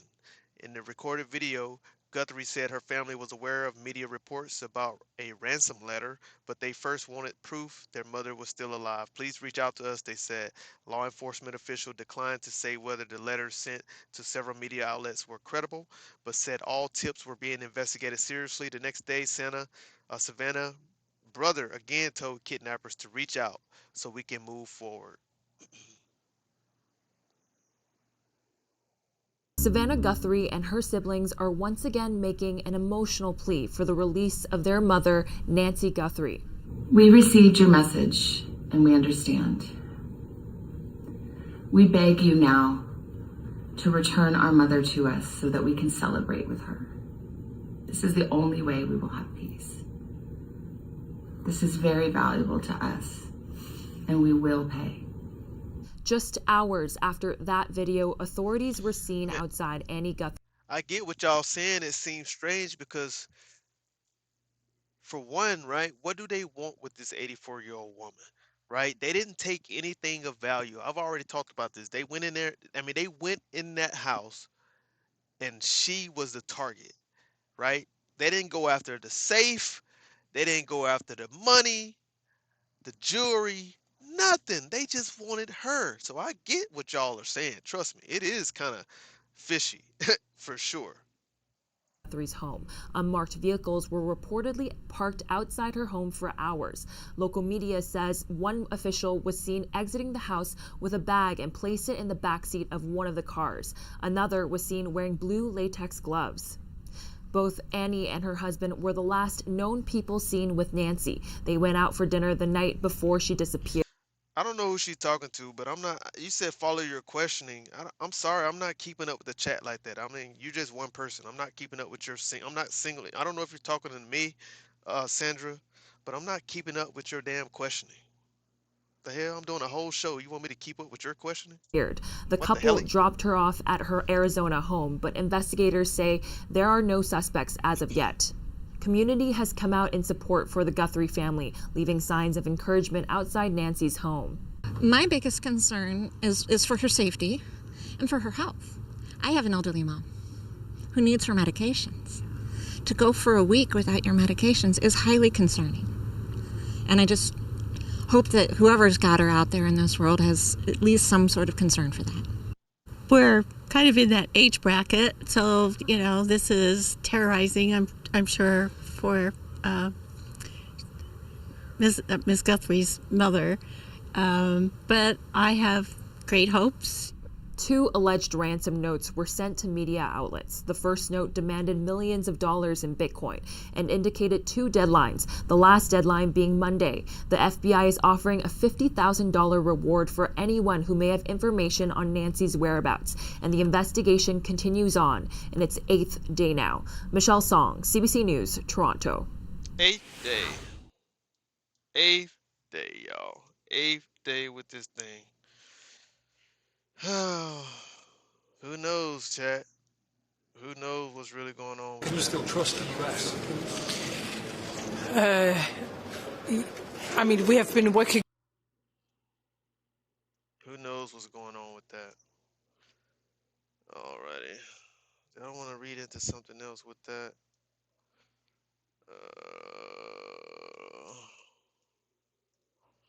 Fox News. If you want to surprise everyone in 2026, we start on Monday, February 9th. Tai Chi, made for beginners. Let's bring in Randy Sutton now. He is the Wounded Blue founder and former Las Vegas police officer. Randy, good to have you. Yeah, y'all just saw the pictures, but Fox News is showing some of the video footage right here, surveillance footage. You're with us. Have you had a chance to see any of these videos? And if so, what do they tell you? Yes, I have, with great interest, and this is a massive break in this case. Thank goodness that this took place. Now, this shows why the FBI should have been brought in to begin with, and thank goodness that they had the technology and the cooperation to make this happen, because this is so significant. Now, in looking at the visuals here, there's so much at play. There is those weird gloves. This guy did not want to leave any fingerprints. Now, the weapon also is very significant. It's very strange to have a weapon in a holster like that, exposed like that. It's a different kind of way to carry a gun for sure. And I think that when they look at that, they're going to be examining that evidence to try and determine exactly what that weapon is and what kind of holster that is. So also, something that I can't help but visualize here is look at the bulky nature of the clothing that this individual is wearing. It almost looks like there might be body armor under that clothing. And that, of course, is another huge significant aspect to this, if it is accurate. Yeah, Randy, I want to ask you more about that in just a moment, but we have another new posting from Savannah Guthrie. On her social media account, she's posting the new video and saying this: someone out there recognizes this person. We believe she is still out there. Bring her home. Anyone with information, please contact 1-800-CALL-FBI or the Pima. I mean, he bulked up like that. I don't think it's body armor. I think he bulked up like that with all that gear on, looking puffy, right? With the face mask on, the puffy jacket and all of that stuff. He's bulked up like that so nobody can recognize him. So nobody can be like, oh, that looked like so and so. I know he got on the mask, but I know how he walked, right? I know how his body structure is. Like, that's probably why he bulked up. This is a genius job. Like, this guy, these are professionals who did this, chat. These are professionals who did this. Point blank, period. The County Sheriff's Department. Randy, when we watch that latest video that just came in with his head down as he approaches the front step, there's a flash. What is that? Some sort of security light that you think is coming on? Where do you believe that flash is coming from? That's what it appeared to be. This was actually the camera. If you said 50,000 is enough, it's enough for somebody. 50,000 is enough for somebody, Danny. Trust and believe that. It's enough for somebody. It's enough for people to also call in and giving fake information. That's why the first time the FBI director out of I don't know if it's the FBI director out of Arizona, but he's one of the top FBI guys out of Arizona. He did that interview and he said anybody, they had to arrest somebody for putting in fake information or putting in fake ransom notes. So, 50,000, it's enough to make somebody do some stupid shit. Trust and believe that. Camera visual here is pretty darn good. we've seen, very blurry images, but this is pretty significant here in the value of that. And it's cold in Arizona. I think he dressed for cold weather. Maybe he could have been staying out on the land stalking. He could have. He could have. There's no telling, man. They'll figure it out though. They'll figure it out. I mean, eventually, with all of the surveillance, the back end data that they have, the system that they have, they're gonna find some evidence, chat. In this day and age, with all the flock cameras around, they will find some evidence, and they will turn up and figure out some things. Watch what I tell you. one of the things that caught my eye too was his pulling up of the plants to cover the camera. It would seem to me, if he had done the proper recon to begin with, he would have had something with him that, like a piece of tape or something, could have covered that Ring doorbell as well. So there's a little bit of counterbalance here between what our thoughts were as far as this individual planning this for a significant time before he made his move. You mentioned the weapon and how it's carried. I mean, there's something called an appendix carry, but that's typically tucked inside your belt. Highly unusual for somebody to carry a gun in that position as opposed to being on the side of the person. And I'm wondering if the investigators can zoom in on that and get any kind of look at the grip of the gun and maybe tell them what kind of weapon it is, which then might lead them to be able to narrow down who possesses that type of weapon, though I would imagine in Tucson there are a lot of gun owners.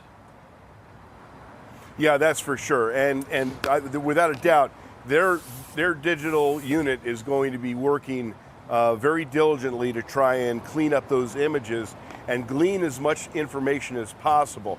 Now, let me ask you this question. You a fool if you think Fox News is the only one covering this. You is a fool out of your mind, and you crazy if you believe Fox News is the only one covering this. With his gloves that he had on, those very strange gloves, that's another aspect that they're going to be looking at, trying to identify what those gloves are, like some boxing because gloves. that's an unusual set of gloves to be wearing. And one question I have is, how are you going to pull that gun out with those gloves on? Got it. Little strange. Yeah. Randy, I just want to get this in here. The White House press briefing is underway. Caroline Leavitt led it off just a few moments ago on this. Listen. I was once again with the president. He and I were both reviewing the newly released surveillance footage from FBI in the Savannah Guthrie case on just this heartbreaking situation with respect to her mother. The president encourages any American across the country with any knowledge of this suspect to please call the FBI, who continue to assist state and local authorities who are leading this investigation on the ground. And once again, I will reiterate that the prayers of this entire White House are with Savannah and her family at this time.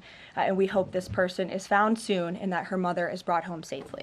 And the president has said, Randy, that he would send any resources that the FBI needed in the federal investigation that is down there. Kash Patel started releasing these photos and videos just a short time ago. And boy, Randy, does this...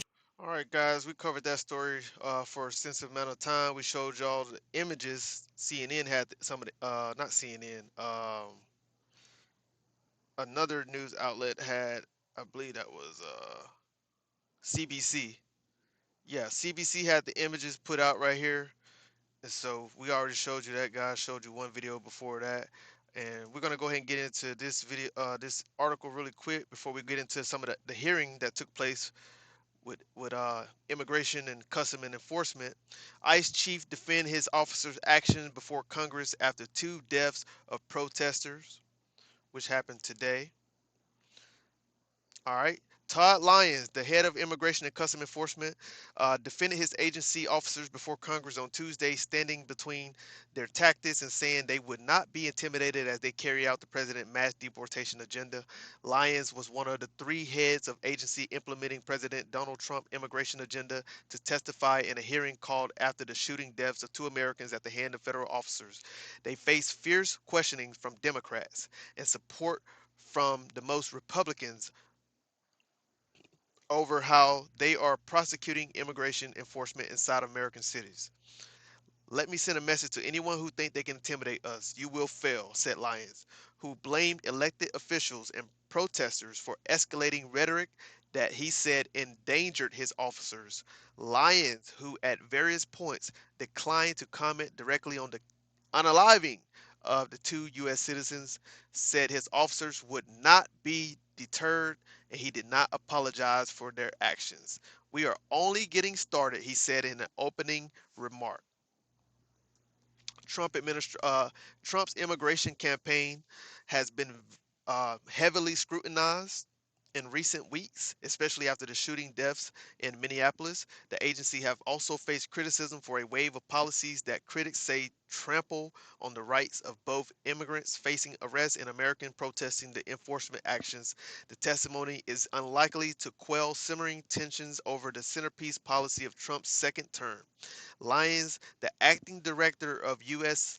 Immigration and Customs Enforcement, Rodney Scott, who heads U.S. Customs and Border Protection, and Joseph Edlow, who is the director of U.S. Citizenship and Immigration Services, spoke in front of the House Committee on Homeland Security. Lyons and Scott said standard SOP were followed in January's shooting. Agency leader testified at DHS face a funding lapse. This is the first time all three have appeared in Congress since the department received a huge infusion of money from Congress last summer and since immigration enforcement operation intensified across the country. Under Lyons' leadership, ICE has undergone a massive hiring boom, and immigration officers have deployed in beef up enforcement operation in cities across the country designed to increase arrests and deportations. The official spoke at a time of falling public support for how their agencies are carrying out Trump immigration vision. Their testimony comes as Democratic lawmakers in Congress are demanding restraints on immigration officers before agreeing to fund the Department of Homeland Security, and they warn the country would be less safe if federal funds expire at the end of the week, which could potentially send us into something else. You already know what that is. Today's hearing was called after federal officers shot and unalived Alex Preddy and Renee Good, which sparked outrage across the country and demands for accountability and reform. The ranking Democratic members of the committee, Benny Thompson from Mississippi, called the hearing the start of a reckoning and said that Homeland Security Secretary Kristi Noem should be held accountable, demanding answers in the aftermath of the Minneapolis shooting. Thompson said the department has blocked lawmakers from visiting detention facilities and needs to be more responsive to questions. Every American should be outraged, Thompson said, trading blame over the growing tensions. Opening the hearing, Representative Andrew Garbarino, chairman of the committee, called the moment an inflection point, but warned those in attendance against making any comments offensive to Trump or Vice President J.D. Vance. The New York Republican called inflammatory rhetoric and the lack of cohesion between state and local law jurisdiction, along with the deaths of U.S. citizens, unacceptable and preventable. The administration says that activists and protesters opposed to its operations are the ones ratcheting up attacks on their officers, not the other way around, and that their immigration enforcement operations are making the country safer by finding and removing people who've committed crimes or posed a threat to the country. So let's get into some of the videos from the meeting that took place today. Let's get into some of the videos that took place today.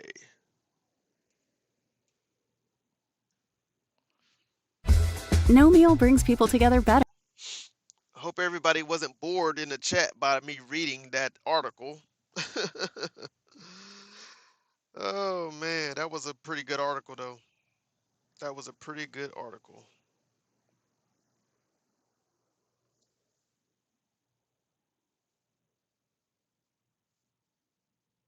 Beer. Chairman Cornyn, Ranking Member Padilla, and distinguished members of the subcommittee, thank you for the opportunity to testify. As a matter of fact, that's not the one. That's not the one that I wanted. But that's a good one, though, because I told y'all earlier how um, Caroline was putting out some statistics in terms of immigration. And so this guy who is a witness on the stand wanted to offer some counter statistics about what's happening with illegal immigration and the crime statistics that they're putting out there. So we're going to hear what he has to say about what's going on. For nearly half a century, the Cato Institute's research has shown that people of any ancestry, background, or birthplace can be assets in a free society. America's immigrants exemplify this truth. Despite often leaving terrible conditions abroad, immigrants work, start businesses, and invent at higher rates than the U.S.-born population. Cato's recent analysis shows that immigrants reduced deficits by $11.5 trillion over the last 30 years, including about $140 billion in Minnesota. Although welfare fraud is a serious problem, immigrants aren't to blame. Non-citizens account for just 5% of welfare fraud losses, 31% less per capita than U.S. citizens. Rather than targeting entire ethnic groups, Congress should end the broken welfare systems, namely the oversight-free aid to states that led to all the fraud in Minnesota. But let's be clear, DHS isn't anti-fraud. DHS is itself openly carrying out the largest fraud in the history of the U.S. immigration system.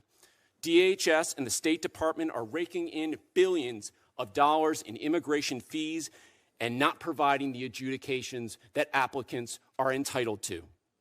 For individuals for over 90 countries, half of all legal immigrants, the administration is simply not processing their applications. The burden of proof is already on these applicants. DHS and state can deny anyone who fails to make their case. Instead, this administration is pocketing thousands of dollars from hardworking Americans and their relatives, including spouses and minor children of U.S. citizens, and then not even looking at their applications. This is a scam. It is fraud. DHS's entire Minnesota operation is another kind of scam sold to the public on lies. DHS hasn't criminally charged anyone with fraud there, and 60% of its immigrant arrests in Minnesota have no criminal convictions or charges. And so the House Speaker said immigrants in Minnesota committing 70% of the crimes. And she said that immigrants in Minnesota are committing 70% of the crimes. That's what we heard earlier on in the video. And let's hear what he just said.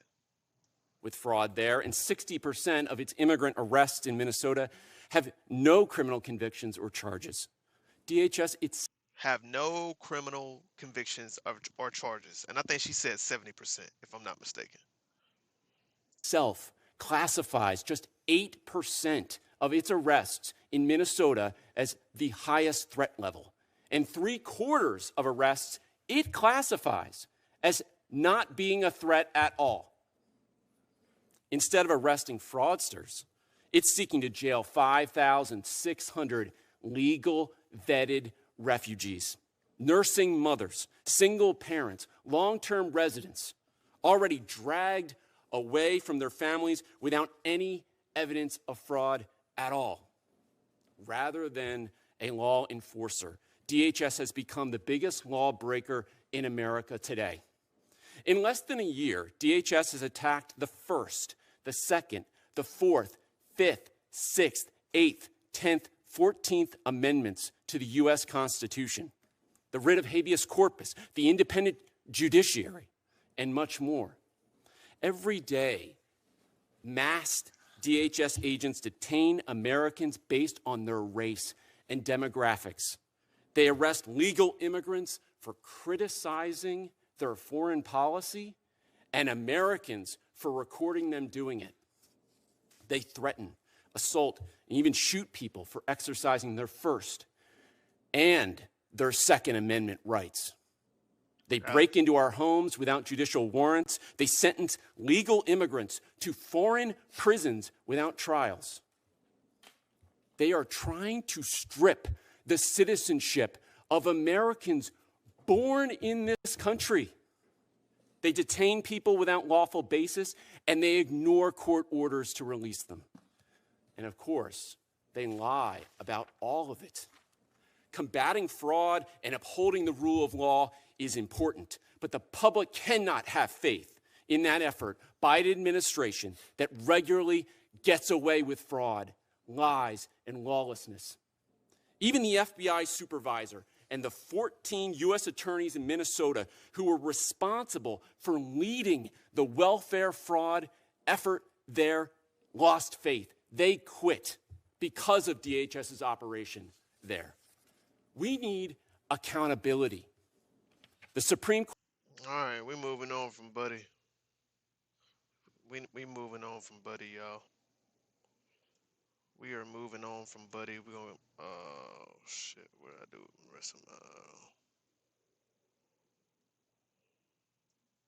We are moving on from Buddy. There's more from this this meeting that took place today.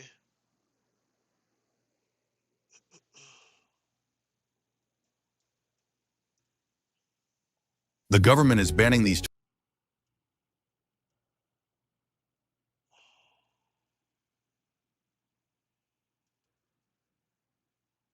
New York, Mr. Kennedy for 5 minutes.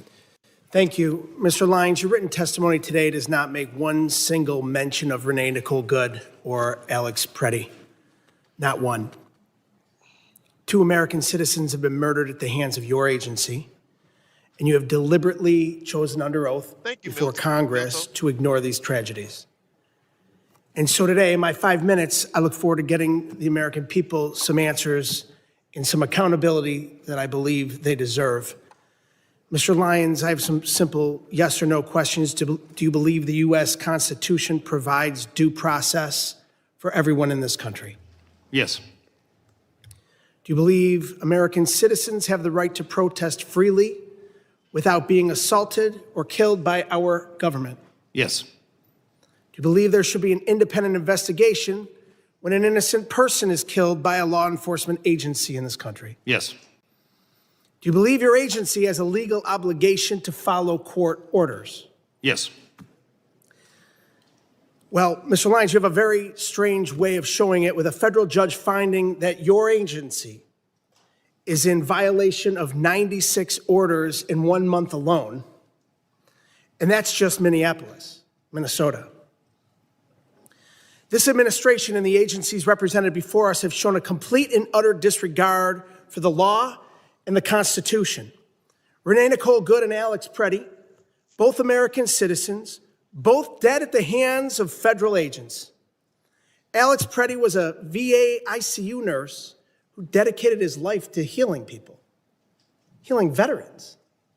What do y'all think is going to come from this meeting, this Homeland Security House meeting? What do y'all think is going to come from this meeting? Y'all think anything's going to change, man, from the meeting with Tom Homan being put into head of operation in Minnesota when he met with Tim Walz and the mayor, and we thought things were going to change. At that point, nothing changed, and now it took 2 American citizens and many others, man, the arrest of, protesters, the arrest of, I didn't agree with the protesters going into the church, though, Don Lemon and all that stuff. I didn't agree with that, but it's taken this amount of crazy, wild metro surge all through Minnesota, man, just to have this, for this to take place. Y'all think anything's gonna change? Nothing? Nothing? Okay. All right. It's all right, Timothy, man. You can disagree with us. It's all good, man. I appreciate you being here anyway. I worked as an occupational therapist for over a decade. In that video that we've all seen, it was Alex Preddy who was doing what healthcare workers do, what nurses do. They help people who are hurting, help people who are in trouble. In this case, helping a fellow peaceful protester who was shoved to the ground right before your agents shot him 10 times. And we're now learning that FBI Director Kash Patel stopped the U.S. Attorney's Office in Minnesota from investigating the death of Ms. Good because of fear that an investigation would contradict President Trump's falsehoods that she violently, willfully, and viciously ran down an agent. 6 federal prosecutors resigned rather than participate in a cover-up. Kristi Noem, Stephen Miller, and you, Mr. Lyons, have appointed yourselves judge, jury, and executioner, allowing American citizens to be gunned down in our streets with impunity. We all know the president is a liar. He's sold snake oil his entire life, but he can't tell us and the American people that we did not see with our own eyes what we saw in that video. 2 Americans shot dead in cold blood. The American people aren't stupid like he thinks we are. The fact that our government murders American citizens, lies about it, and then refuses to investigate or seek justice is beyond abhorrent. It's un-American. Mr. Lyons, in America, we shouldn't have secret police. We shouldn't have masked government agents executing citizens in the streets. The Constitution does not give your agency the right to hide their faces while they kill Americans. Will you commit, yes or no, to immediately unmasking every agent conducting immigration enforcement and requiring them to wear standard uniforms with identifiable badges? No. Oh, he said no. That's a sad response. He said no. No. I already knew what he was going to say to that. He said that shit hard, too. No. No. Hell no. We ain't committing to that. I didn't know that they didn't even at least look into the situation with Renee Good, though. They didn't even, like, blink at an investigation. Damn. That's crazy, chat. Asking every agent conducting immigration enforcement and requiring them to wear standard uniforms with identifiable badges. No. Well, it's a sad response. Your answer is completely unacceptable. People who are proud of what they do aren't hiding their identity. We're a nation of laws, and you, your boss, Secretary Noem. I can agree with that, though. I can agree with that, right? I can definitely agree with that, what he just said. Law enforcement who are proud of what they do ain't got nothing to hide. If you ain't operating maliciously, if you ain't out there operating maliciously, bro, you ain't got nothing to hide.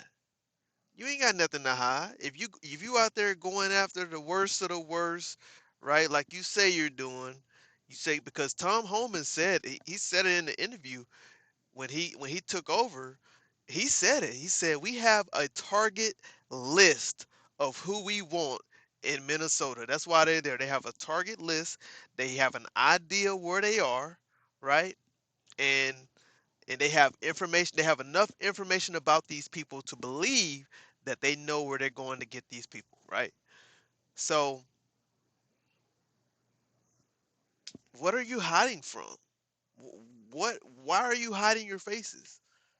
These police officers are out here every day pulling people over, risking their lives on the road, going to domestic violence situations and all type of things, weekend problems, nightclubs, all type of stuff these officers go through. Regular duty officers every day. They're not covering their damn face, right? What's the difference? I don't see no difference. I don't see any difference. Come on. And Donald Trump are not above the law. The American people are angry, and they're demanding accountability and justice from those giving the orders. Mr. Lyons, yes or no, do you believe that Secretary Noem should resign? That's facts, Milton. I'm not going to comment on that, sir. So you're going to look the families of Renee Nicole Good and Alex Preddy in the eye and tell them Secretary Noem should keep her job after their loved ones were killed? Sir, the loss of any life is unacceptable.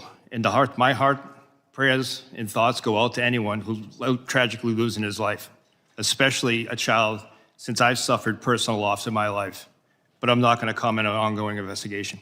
Well, Mr. Lyons, the American people are watching. Your unwillingness to demand accountability from your own leadership speaks volumes. 2 American citizens Gentleman's are dead. time is expired. The American people deserve Gentleman's accountability. time is expired. Members are reminded that we must. It was a heated one today, chat. It was definitely a heated one, for sure. It was definitely a heated one. Let's get here. DHS. All right. I can't wait to see the look in her face. And Todd Lyons was right there in the midst of it, taking all the heat today. He was definitely taking all the heat today. That's why he's looking like that. If you saw him, he's When looking she like opens that. this for Valentine's Billy said it's the politicians' own fault that they're going into the neighborhoods. Day. Look at this card. Absolutely. As a gentleman from New York, Mr. Goldman, 5 minutes of questions. Thank you, Mr. Chairman. Mr. Lyons, what guidance have you given to your agents about asking people walking on the streets of America to show proof of citizenship? Sir, as I stated earlier, the men and women of ICE, deportation officers, special agents, we conduct targeted intelligence-driven operation. We don't walk around on the streets asking people about their American citizenship. Really? That's a lie.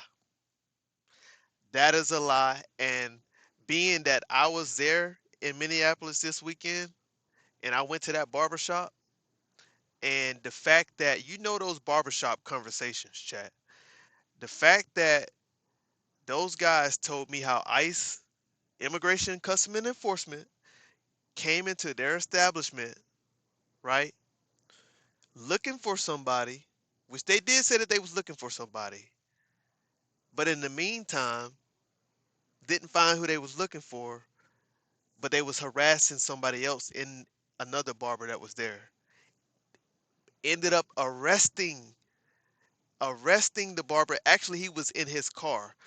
He pulled, I think he was in his car. That's what it was. I guess he was on a break or something. I don't know. He was in his car, and they actually ended up harassing him, breaking his window, arresting him, and realizing that he was a U.S. citizen, right? I guess it was a Hispanic guy.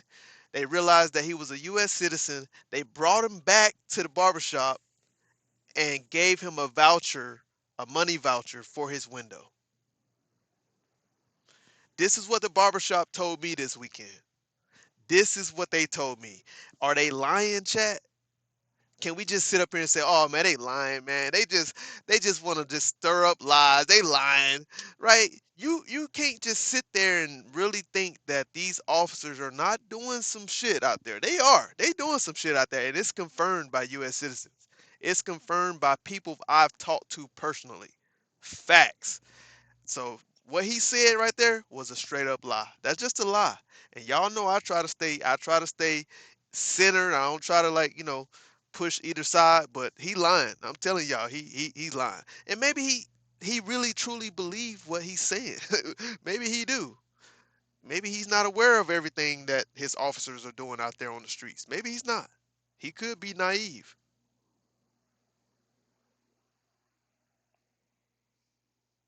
Somebody said there's no such thing as sanctuary. Yep, that's what they do, and that's what you people brought on yourself. Why you gotta say you people, Billy? Why you gotta talk like that? I don't understand why you gotta talk like that, man. What do you mean by you people? Let me know in the chat so I can get rid of the 86,000 second your ass. I ain't 86,000 second nobody in a long time.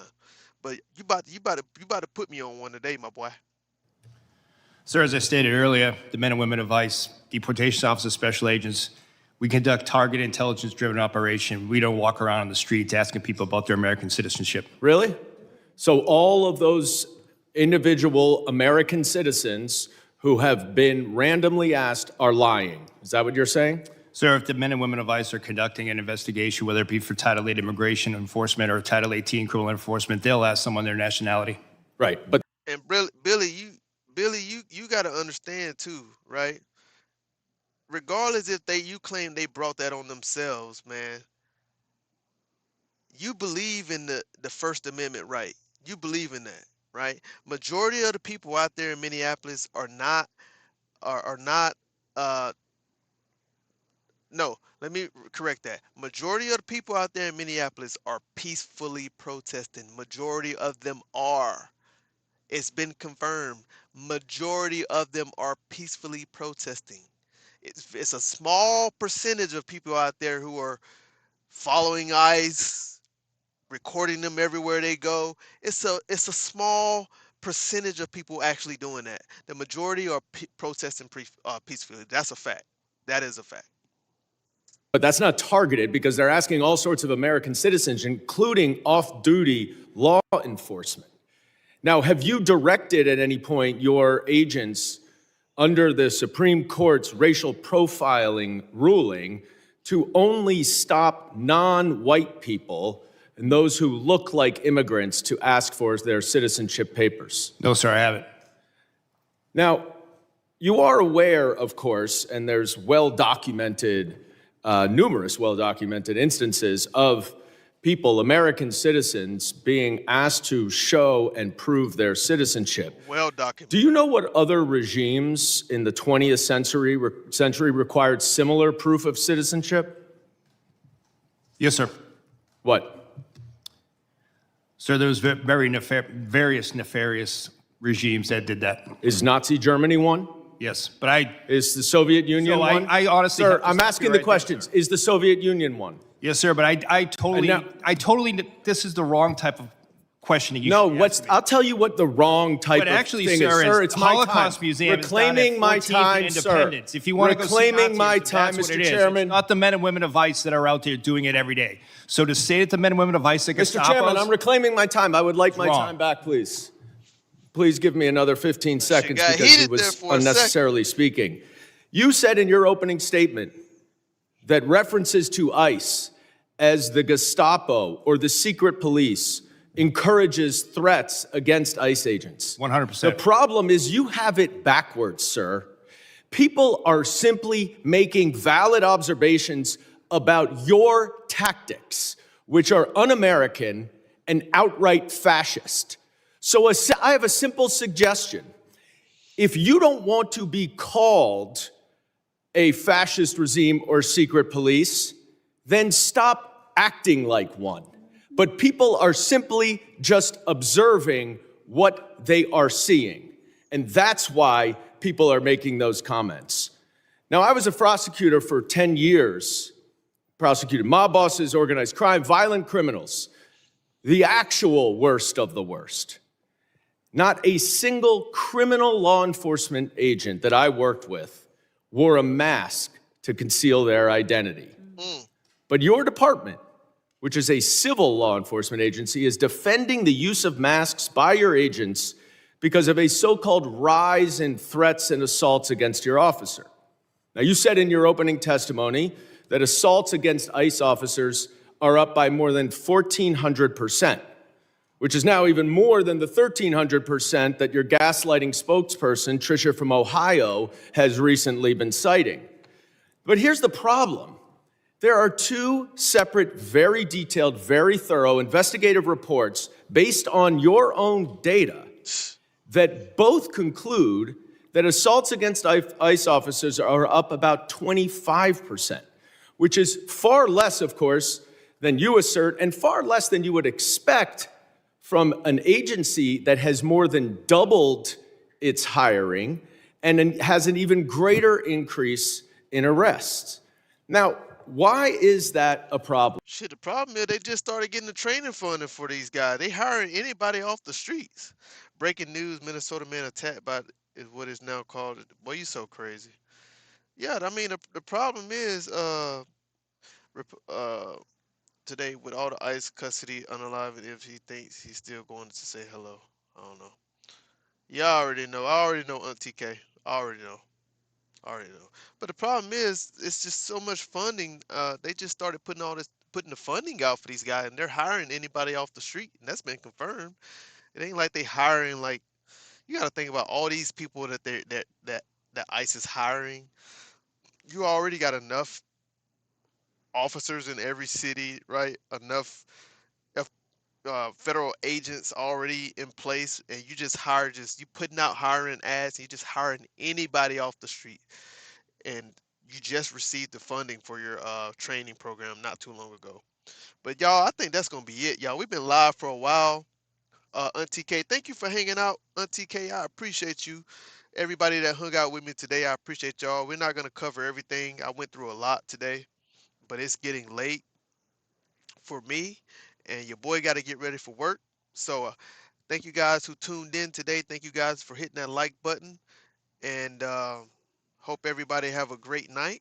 Auntie K, Milto, Sterling, uh, Timothy, have a good night. Everybody that tuned in today, have a good night. Alrighty.